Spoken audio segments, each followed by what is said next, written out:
When it comes to Celtic mythology, one particular region that often gets overlooked is Wales, or to give it its Welsh language name, Cymru.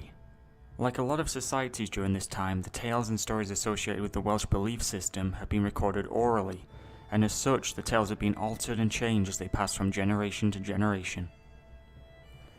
Outside interference such as invasions have also played a part in some of the tales being changed or even completely lost. There are a few notable manuscripts where these tales have been recorded. These include the Red Book of Hergest, the White Book of Ridert, the Book of Anain, and the Book of Taliesin. There are a number of manuscripts related to Britain as a whole, such as the 12th century Latin piece Historia Regum Britannia, or the History of the Kings of Britain, as well as later folklore books such as the 1908 William Jenkin Thomas book, the Welsh Fairy Book. In the same way Irish mythology is divided into 4 cycles, Welsh mythology is split into 4 branches, known as the 4 branches of the Mabinogi, or Pedair Conch I Mabinogi in Welsh. These tales are the earliest prose stories in the literature of Britain. The Mabinogi as a whole is generally regarded as being a single piece of work divided into 4 parts. I'll delve into the 4 branches in separate videos in the same way I did with the 4 Irish cycles, but to give a brief overview, the 4 branches are Prince of Dyfed. In this branch, Pwyll exchanges places for a year with Aron, the ruler of Anwen, which is the underworld. He defeats Aron's enemy, Hafgun, and on his return he encounters Rhiannon, a beautiful maiden whose horse cannot be caught up with. He manages to win her hand in the expense of Gwawl, the man she is engaged to, and she bears him a son.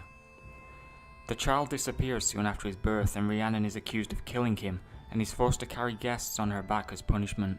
It's revealed the son had been taken by a monster and is rescued by Taimon and his wife, who bring him up as their own, calling him Gree of the Golden Hair, until his resemblance to Pwyll becomes obvious. They then return him to his parents. Rhiannon is released from her punishment and the son is renamed Pryderi. Branch 2 is regarding Bronwyn Fyrch Lear. In this branch, Bronwyn, the sister of Bran the Blessed, King of Britain, is given in marriage to Matholwch, King of Ireland.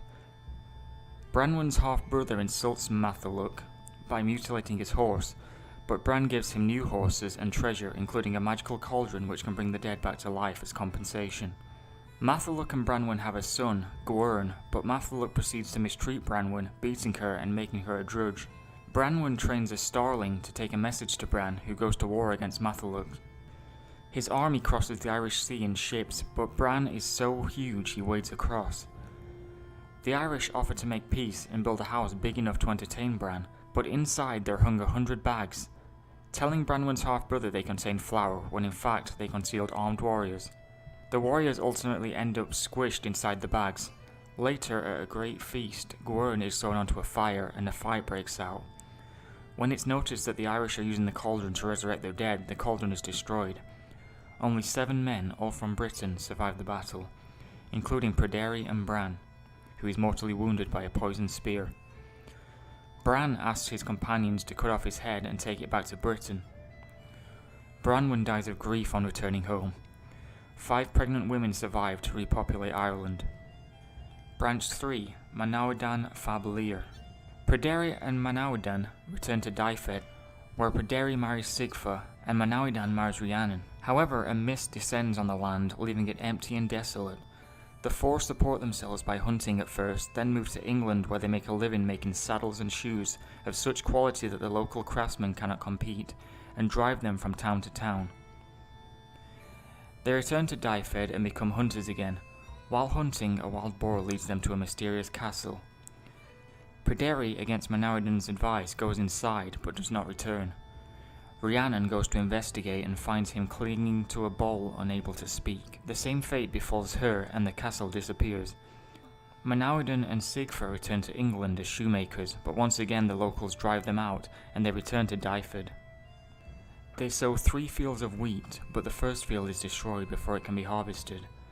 The next night the second field is destroyed.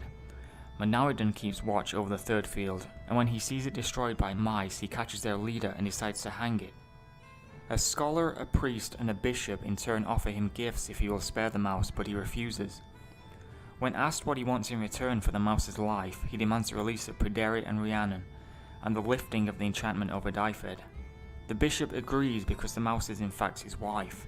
He has been waging magical war against Dyfed because he's a friend of Gwal, who Pwyll, Pryderi's father, humiliated. Branch 4 is Mai Fab Mathanwy. While Pryderi rules Dyfed in the south of Wales, Wynedd in the north of Wales is ruled by Mai, son of Mathanwy. His feet must be held by a virgin except while he is at war. Mai's nephew, Gyfanwy, is in love with Gowan, his current footholder, and Gylfafwy's brother, Gwydion, tricks Mai into going into war against Pryderi, so Gylfawwy can have access to her. Gwydion kills Pryderi in single combat, and Gylfawwy rapes Gowan. Mai marries Gowan to save her from disgrace and banishes Gwydion, and Gylfanwy transferring them into a breeding pair of deer, then pigs, then wolves.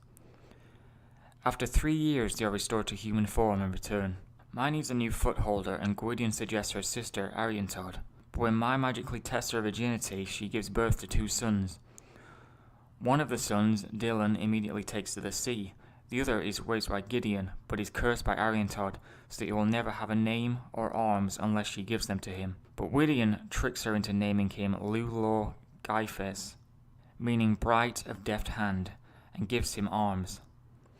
She then tells him he will never have a wife of any race living on earth, so Gwydion and Ma make him a wife from flowers, called Blodeuwedd, likely meaning flower face.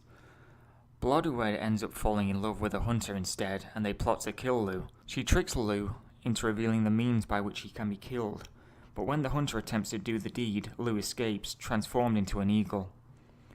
Gwydion finds Lugh and transforms him back into human form, and turns the Blodeuwedd into an owl, cursing her. The hunter offers to compensate Lugh, but he denies and insists on returning the blow that was struck against him. The hunter pleads to hide behind a rock when he attempts to kill him. Lugh agrees. He kills him with his spear, which is thrown so hard it pierces him through the stone he is hiding behind.